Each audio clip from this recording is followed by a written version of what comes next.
De nuestros archivos, los clásicos de Billy Graham.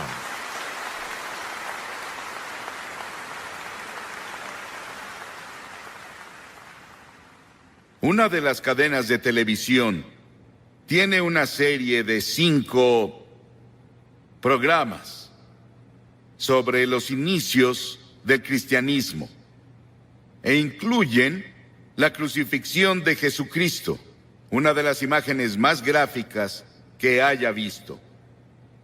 Y entre todos los emblemas del mundo, ninguno es admirado, glorificado y adorado como la cruz. Fue el instrumento del sufrimiento de Cristo y de su muerte, y también el instrumento de nuestra salvación. La historia de la cruz es muy interesante, porque se remonta a India, se remonta a China, mucho antes de que Cristo viniera. Y las víctimas, como saben, eran atadas a la cruz con cuerdas o sus manos eran clavadas y eran dejadas a morir. Y el calor del sol, el peso de su cuerpo y la tortura que pasó antes de ir a la cruz, tardaban a veces 2 o 3 días y a veces una semana para que la persona muriera en una cruz, la más terrible, la más fea, la más dolorosa forma de morir que podamos imaginar. Pero para el tiempo de Constantino, en el siglo IV, y él se había vuelto cristiano o uno profesante, como un instrumento de tortura, fue abolido. Y luego en las naciones cristianas comenzaron a usar la cruz como símbolo del cristianismo. Era labrada en sus carretas, sobre lo que tenían, y la cruz se volvió el símbolo de todo lo que representaba el cristianismo. Y a través de organizaciones como la Cruz Roja, se ha vuelto un símbolo internacional de buena voluntad y ayuda a otras personas. Hebreos, el 6º capítulo, dice: es imposible aquellos que una vez iluminados, que han saboreado el don celestial, que han tenido parte en el Espíritu Santo y que han probado la buena palabra de Dios y los poderes del mundo venidero, si se apartan, no pueden renovar su arrepentimiento, ya que crucifican contra sí mismo al Hijo de Dios de nuevo y lo exponen a la vergüenza pública. Siempre que se proclama el Evangelio, los que escuchan el mensaje y reciben a Cristo como Salvador, lo hacen a través de la cruz, pero si descuidas o rechazas la oferta de Dios de amor y misericordia de la cruz, tú ayudaste a crucificar a Jesucristo. Por eso está mal decir que los judíos crucificaron a Cristo, como los cristianos decían principalmente en la Edad Media, y solían intentar convertir a los judíos a punta de espada, con una pistola en su cabeza o con un cuchillo en su cuello para intentar hacer que se convirtieran, porque decían que eran los asesinos de Cristo. Ellos no mataron a Cristo. ¿Sabes quién fue? Todos nosotros. Todos tuvimos parte en su muerte, porque su muerte fue planeada antes de la fundación del mundo, por el pecado.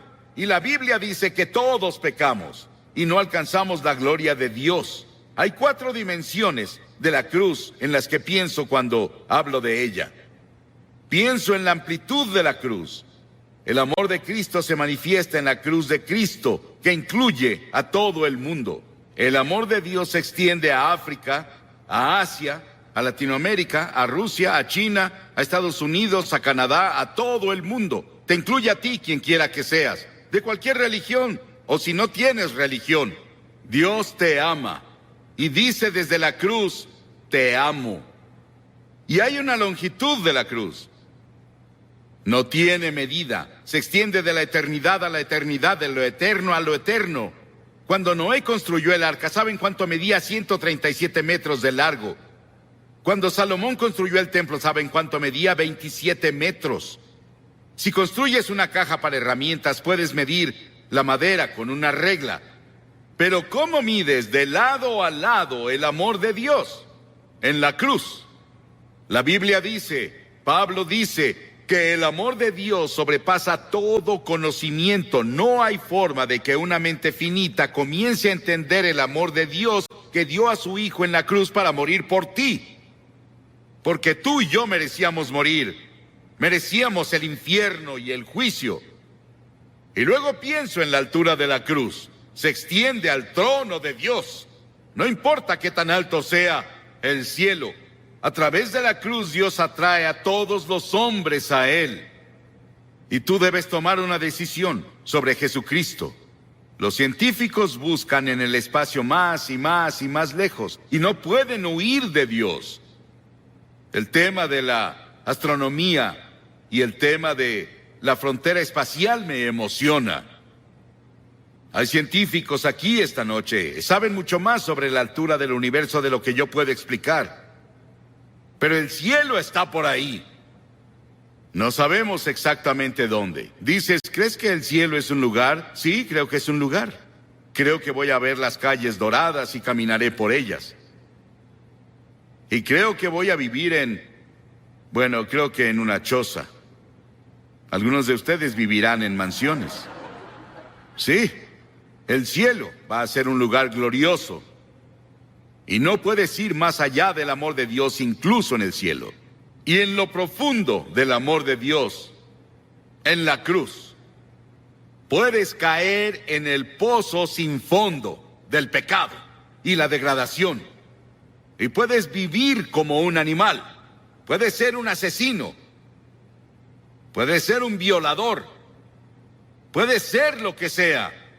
Pero no puedes ir más allá del amor de Dios.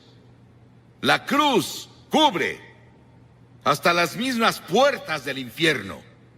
¿Qué tan profundo es? Hay personas hoy que intentan ver qué tan profundo pueden ir al corazón de la tierra. Y qué tan profundo es el espacio. No pueden escapar de Dios. Porque mientras estudiamos las profundidades de la energía, buscamos la unidad. Es una de las razones por las que estudian eso en Illinois. La Biblia dice que profundas son las riquezas de la sabiduría y del conocimiento de Dios. Atrae a cada pecador a la exaltada altura del cielo. Pero yo, cuando sea levantado de la tierra, atraeré a todos a mí mismo, dijo Jesús. Piensa en la cruz por un momento y en su sufrimiento, por ti y por mí. Dice que Jesús soportó 5 heridas básicas, que los médicos definen como primera, contusión, cuando lo golpearon en la cabeza y lo torturaron y le pusieron la corona de espinas por ti. Laceración, le descubrieron la espalda y con látigos de cuero largos con ganchos de acero en la punta lo golpearon hasta que sangraba, de pies a cabeza. Era el método romano, torturaban a los prisioneros antes de llevarlos a la cruz. Luego hubo penetración cuando le enterraron la corona de espinas en la frente y su cabeza sangró. Hubo una perforación cuando clavaron los clavos en sus manos y pies. Hubo una incisión cuando le pusieron la lanza en el costado. Ese sufrimiento, esos clavos en sus manos y pies, los pusimos tú y yo y todas las personas del mundo, porque todos tuvimos parte en la muerte de Cristo por nuestros pecados. Nuestros pecados lo pusieron en la cruz y tú participaste. Tal vez estás viendo por televisión en algún lugar y te gustaría venir a la cruz esta noche y encontrar el amor de Dios y el perdón de Dios y el toque de Dios en tu vida. Y luego quiero que vayamos a la cruz desde otro punto de vista. Quiero que veamos las frases de Cristo desde la cruz. En general oímos un sermón así, un Viernes Santo, y eso es todo. Pero la mayoría no vamos a la iglesia el Viernes Santo, y nunca lo oímos. Hay 28 profecías en el Antiguo Testamento sobre la cruz, capítulos enteros. Está Génesis 22 y Salmo 22 e Isaías 53 y Levítico 16, que especialmente tienen que ver con el sufrimiento de Cristo en la cruz. Cientos y miles de años antes de que Él fuera a la cruz. Estaban bajo la inspiración del Espíritu Santo, los autores del Antiguo Testamento. Y los primeros vienen del Salmo 22. Jesús estaba citando las Escrituras cuando dijo, Dios mío, ¿por qué me has abandonado? Es una cita del Salmo 22, pero luego vas un poco más lejos y verás por qué lo dijo. Porque las Escrituras dicen, tú eres santo. Nunca entenderás el Antiguo Testamento con todos sus sacrificios de sangre. Nunca entenderás la Biblia. Nunca entenderás la muerte de Cristo en la cruz hasta que entiendas que Dios es santo y justo y puro y que no puede ni siquiera ver el mal. En ese terrible momento de agonía del Señor Jesucristo en la cruz, Él estaba solitario, olvidado por sus amigos. Y luego llegó una sombra por primera vez desde que la eternidad comenzó entre Dios el Padre y Dios el Hijo, porque Dios no puede ver el pecado, porque en ese momento Él puso tus pecados y los míos en Cristo, y Cristo sufría por nosotros. Y en ese momento misterioso fue hecho pecado por nosotros el que no conoció pecado. ¿Sabes qué significa? Fue hecho pecado. Él no conocía pecado. Nunca dijo una mentira. Nunca tuvo un pensamiento malvado. Nunca tuvo avaricia o lujuria. Y de pronto, toda esa suciedad y mugre de tu vida y de mi vida descendieron en Él. Y nadie entenderá nunca el misterio de ese momento. Ningún teólogo puede explicarlo, que me convenza al menos. Fue el gran amor de Dios por ti que permitió que su Hijo tomara ese sufrimiento. Y la segunda cosa de la cruz que oímos es cuando Él dijo, tengo sed. Y ese es el cumplimiento del Salmo 69, 21. Y cuando dijo, tengo sed, le dieron vinagre a beber, mezclado con hiel, y cuando Él lo probó, no lo bebió. Lo probó, como leemos en Juan, en otro de los evangelios, pero Él no lo tomó. ¿Por qué? Porque hubiera sido un sedante. Le hubiera quitado algo del sufrimiento. Y Él estaba ahí para tomar todo el sufrimiento con conciencia absoluta. Por ti y por mí. No lo aceptó. Él debía sufrir la terrible agonía y llevar nuestros pecados a la cruz consciente. Por ti. Y si hubiera sido la única persona en todo el mundo, habría muerto por ti. Y luego en Lucas 23:34 hay otra cosa que dice de la cruz. Él dijo, Padre, perdónalos. No saben lo que hacen. Estaba hablando de esos soldados que lo estaban clavando. La multitud que estaba ahí que gritaba e injuriaba contra Él. 72,000 ángeles sacaron sus espadas listos para venir a rescatarlo. Y Él dijo, no.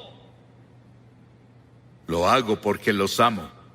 Verás, tú y yo hemos pecado contra Dios, quebramos sus leyes, y Él dijo, el día que rompas mis leyes, sufrirás y morirás. Él se lo dijo a Adán y Eva, ellos rompieron la ley. Pecaron, eso significa. Y verás, Dios nunca quiso que nadie muriera. Y Dios no creó el infierno para nosotros. Pero deliberadamente nos rebelamos contra Dios. Y Dios no sería Dios, Él no sería justo y recto y santo si viniera a darnos palmaditas y dijera, te perdono. Teníamos que morir por nuestros pecados, o alguien calificado tenía que morir por nosotros, y esa persona calificada era Jesucristo, y Él se ofreció a hacerlo. Él murió en nuestro lugar. Oí sobre una mujer que le escribió a un columnista y dijo que su cura para la culpa era ir a su propio jardín, cavar un agujero en la tierra, recostarse boca abajo, decir de que era culpable y confesar todas sus faltas en ese lugar que cavó y luego cubrirlo. Las personas harán casi de todo para enterrar sus culpas. El lugar para deshacerse de ellas es la cruz. Por siglos las personas han hecho cosas desesperadas para enterrar la culpa. James Nelson, sobre quien leímos el año pasado, de joven, en una escena llena de alcohol, golpeó a su madre hasta matarla con un ladrillo. Estuvo 9 años en prisión y durante ese tiempo conoció a Cristo en la cruz. Y tuvo un profundo arrepentimiento y confesó a Cristo como su Salvador y Señor. Comenzó a estudiar la Biblia y comenzó a ser predicador laico. Y el año pasado fue ordenado en la Iglesia de Escocia como ministro presbiteriano. El perdón de Dios, el amor de Dios, el poder de la cruz para cambiar y perdonar. Qué maravilloso y grandioso. Y otra cosa que hizo en la cruz, que es la cosa más conmovedora para mí en el mundo. Ahí parada ante la cruz, su madre. Y él miró a Juan, uno de sus discípulos, y le dijo: Juan, mira a esta mujer. Y ella dijo, él le dijo a María, su madre, la llamó mujer, igual que lo hizo en Caná de Galilea 2 veces, la llamó mujer. Él dijo: mujer, he ahí a tu hijo. Y desde ahí, Juan, su amigo y discípulo, se encargó de su madre. Hay un grupo de rock en Inglaterra llamado The Cure. Jesucristo en la cruz fue esa cura para todas nuestras propias relaciones cortadas y enfermas. Todos los problemas sociales, las personas oprimidas del mundo sienten el impacto de su muerte en la cruz. Y hubo otra declaración en la cruz. Él dijo: consumado es, terminé. ¿A qué se refería? En Juan 17 él dijo: he terminado el trabajo que me diste a hacer. Dios le dio un trabajo a hacer y el trabajo era morir en la cruz. Para esto he nacido, dijo él, vino a morir. Es el único hombre que vino para morir. Para eso vino. Nos preguntamos por qué él no alimentó a todos y no curó a todos. Pudo hacerlo. Eso habría sanado cuerpos y alimentado personas hambrientas, y él lo hizo por compasión, pero su trabajo era la cruz. Y por eso la cruz es tan importante, porque ahí enfrentas la eternidad. Verás, el cuerpo irá a la tumba, pero tu alma, tu espíritu, que es parte de ti, vive para siempre, y vive dentro de tu cuerpo, seguirá vivo y vivo y vivo. ¿Dónde vas a pasar la eternidad? ¿En el cielo o el infierno? Se decidirá por la cruz lo que haces con la cruz. Porque desde la cruz Él te pide que te arrepientas de tus pecados y lo recibas como Señor y Salvador. Sí, fue consumado. Y luego dijo algo más. En Lucas 23, y cuando Jesús había clamado en voz alta, dijo: Padre, en tus manos encomiendo mi espíritu. He visto a personas morir, bastantes personas morir. Oigo su estertor de muerte en su garganta. Pero no hubo estertor de muerte en la garganta de Jesús. No le quitaron la vida a él. Él la entregó voluntariamente y dijo en voz alta, noten que es voz alta, dijo: te encomiendo mi espíritu. En tus manos, Señor, encomiendo mi espíritu. Él entregó su espíritu a Dios el Padre. Y al decir esto, Él nos otorgó a cada uno de nosotros la posibilidad del regalo de la vida eterna. Puedes tener vida eterna esta noche. Estábamos perdidos, confundidos, sin un propósito ni significado en la vida, sin seguridad de una vida futura. Y Jesús desde la cruz nos alcanzó por la muerte y nos rescató. Y le decimos hoy: Señor y Salvador. ¿Estás seguro de que Él es tu Señor y tu Salvador? Miles de personas van a la iglesia, pero no están seguros de si han entregado sus vidas a Cristo. Y luego al final hubo una declaración que le hizo al ladrón en la cruz. Las masas abajo gritaron: si eres el Hijo de Dios, baja y sálvate tú. Y otros le decían: salvó a otros, pero no puede salvarse él. Se burlaban, abucheaban, se reían. Y ambos ladrones lo criticaban. Verás, él estuvo en la cruz por 6 horas, y las 3 primeras horas ambos lo estaban criticando y burlándose de él, como las multitudes abajo. Pero uno de los ladrones comenzó a ver. Ambos eran culpables. Ambos merecían morir según las leyes romanas. Pero uno de ellos comenzó a ver a Jesús. Y comenzó a ver algo que no había visto nunca antes. Él vio que Jesús era diferente y comenzó a decirse: debe ser el Hijo de Dios. Debe ser el Señor. Y reprendió al otro ladrón diciendo: ¿no temes a Dios? Nosotros merecemos estar aquí, pero él no ha hecho nada malo. Luego se giró a Jesús y dijo: Señor. Y la palabra Señor significa mi Señor personal. Él dijo: Señor, acuérdate de mí cuando vengas en tu reino. ¡Qué acto de fe! Y Jesús dijo, ¿qué dijo Jesús? Hoy estarás conmigo en el paraíso. Y los ángeles del cielo atendían para ver quién sería el primero a quien llevaría al paraíso. Era un ladrón que merecía el infierno. El perdón y la misericordia de Dios va más allá de nuestra comprensión. No podemos casi ni expresarlo. Sí, ese ladrón estará en el cielo y vamos a verlo. Jesús lo llevó por la muerte en la cruz. 2 ladrones. ¿Cuál eres tú? ¿En qué cruz estás? ¿En la que se rechaza y se descuida, o incluso en la que se burla?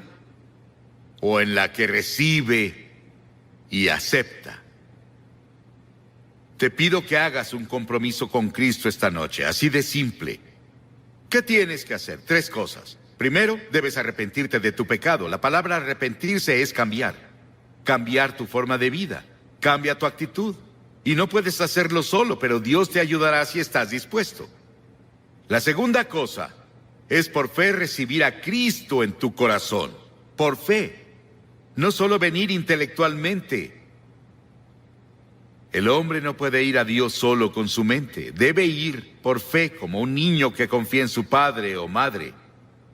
Y en tercera, debes estar dispuesto a seguirlo y servirlo. No solo recibirlo, es ser su seguidor cada hora del día.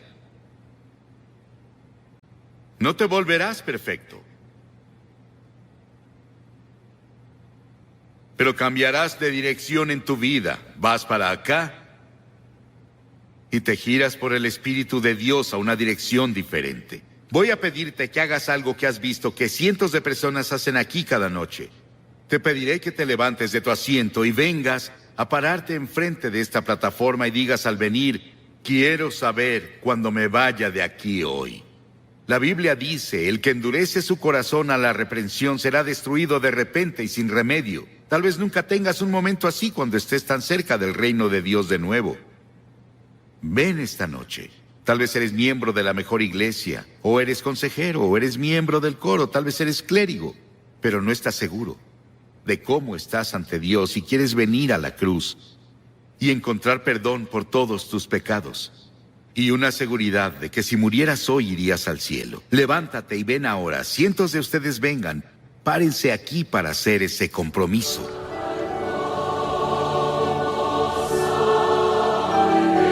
Muchos de ustedes han visto por televisión.